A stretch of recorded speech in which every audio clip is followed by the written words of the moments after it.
Hi friend. నేను ఈరోజు చెప్పబోయే విషయం వల్ల నాకు కొన్ని లక్షల రూపాయలు సేవ్ అయ్యాయి. అసలు ఆశ్చర్యకరమైన విషయం ఏంటంటే, నేను ఒక్క రూపాయి కూడా ఎక్స్‌ట్రా ఈఎంఐ అయితే కట్టలేదు. ప్రతి నెల అందరూ కట్టినట్లయితే సేమ్ ఈఎంఐ కట్టుకుంటూ పోయాను. కానీ నా హోమ్ లోన్ టెన్యూర్ దాదాపు 2 సంవత్సరాలు తగ్గింది.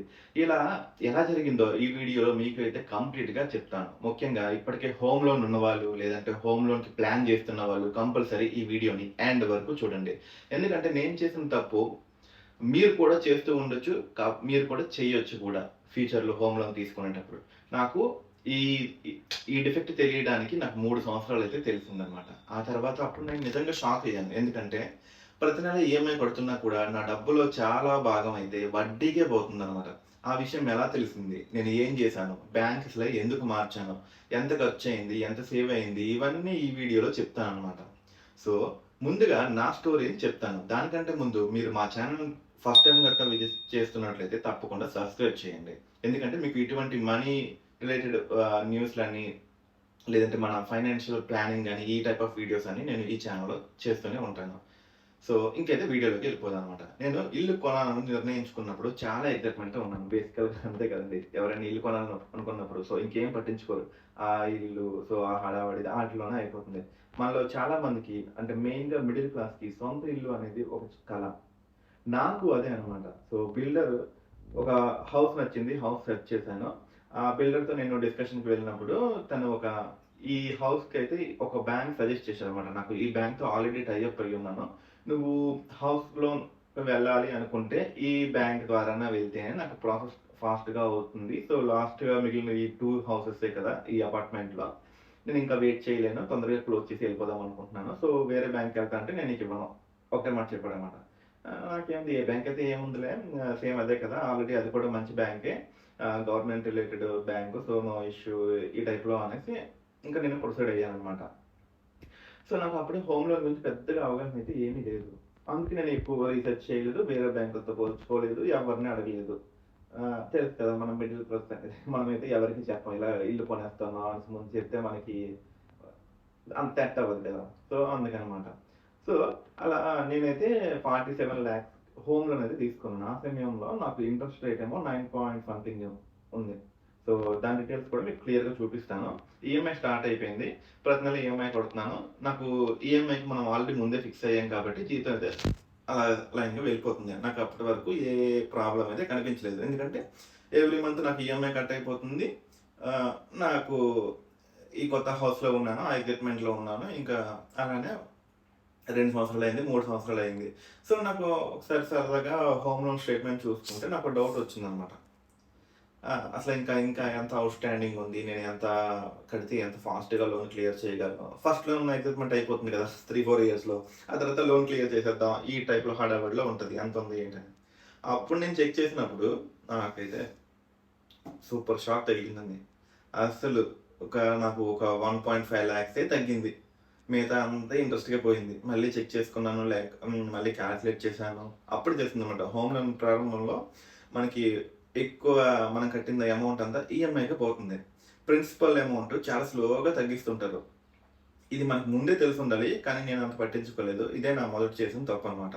ఒకరోజు ఆఫీస్‌లో కూడా హోమ్ లోన్ గురించి మాట్లాడుతున్నాము. ఒక ఫ్రెండ్ చెప్పాడు నాకు 7 పాయింట్ సంథింగ్ ఇంట్రెస్ట్ ఉంది అనేసి. ఇంకో ఫ్రెండ్ ఏమో 8 ఉంది. ఇంకో ఫ్రెండ్ 10 కూడా ఉంది. నాకన్నా ఎక్కువ కూడా ఉంది.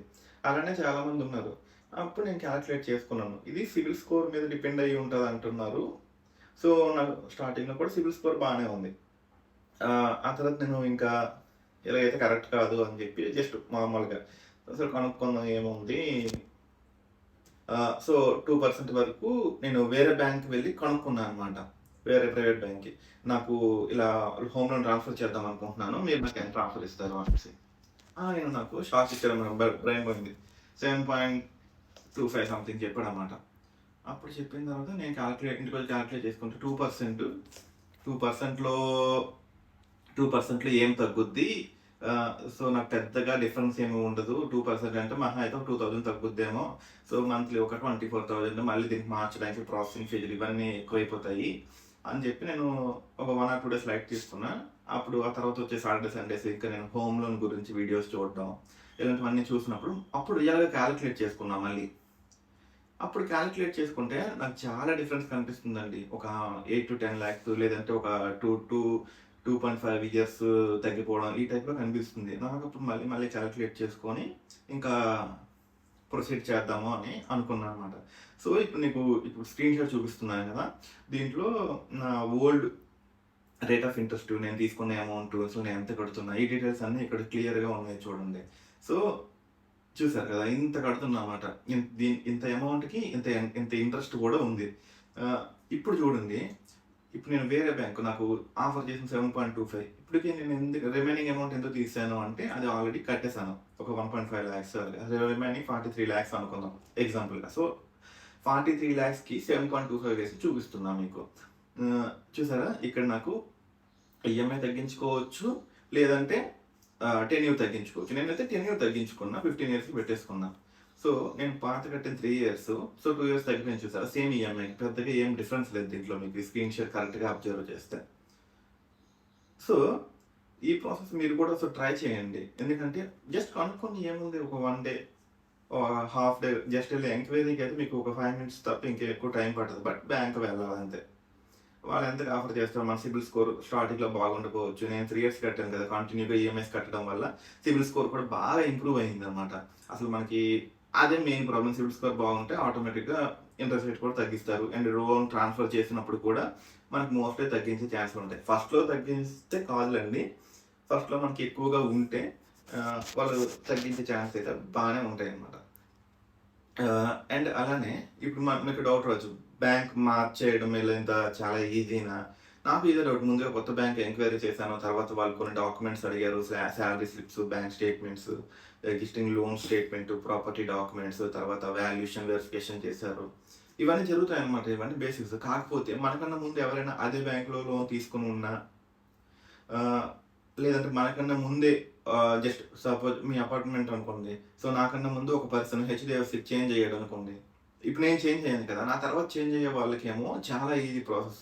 ఇప్పుడు ఇన్ని డాక్యుమెంట్స్ కూడా అవసరం లేదు. ఎందుకంటే నా దాని బేస్ మీద, ఎందుకంటే నాది అపార్ట్మెంట్ కదా! సో, వెరిఫికేషన్ ఆల్రెడీ చేసుకున్నారు కాబట్టి, సో, లోన్ ట్రాన్స్‌ఫర్ అనేది చాలా ఈజీగా అయిపోతుందన్నమాట. ఆహ్ అండ్ ప్రాసెసింగ్ ఫీజ్ కూడా పడింది. ఇది కూడా చెప్పాలి కదా కరెక్ట్‌గా. నాకు ప్రాసెసింగ్ ఫీజు అప్రాక్సిమేట్‌లీ 35,000-40,000 వరకు పడింది. అంటే 1 మంత్ ఈఎంఐ అయితే పడింది దానికి. హ్మ్. ఇవన్నీ నాకు సేవ్ అయ్యే దాంతో కంపేర్ చేసుకుంటే నాకు చాలా తక్కువే అనిపించిందనమాట. ఇప్పుడు హోమ్ లోన్ ట్రాన్స్‌ఫర్ వల్ల మనకొచ్చే మొదటి బెనిఫిట్ ఏంటో చూద్దాం. ఇంట్రెస్ట్ రేట్ తగ్గింది. ఆ! నాకు 2% ఇంట్రెస్ట్ రేట్ తగ్గింది. రెండోది టోటల్ ఇంట్రెస్ట్ బర్డెన్ తగ్గిపోయింది. అంటే టోటల్ ఇంట్రెస్ట్‌లో మనకి ఎంత 8,00,000 వరకు సేవ్ చేశాను గదా! అది తగ్గింది. లోన్ టెన్యూర్ కూడా తగ్గింది.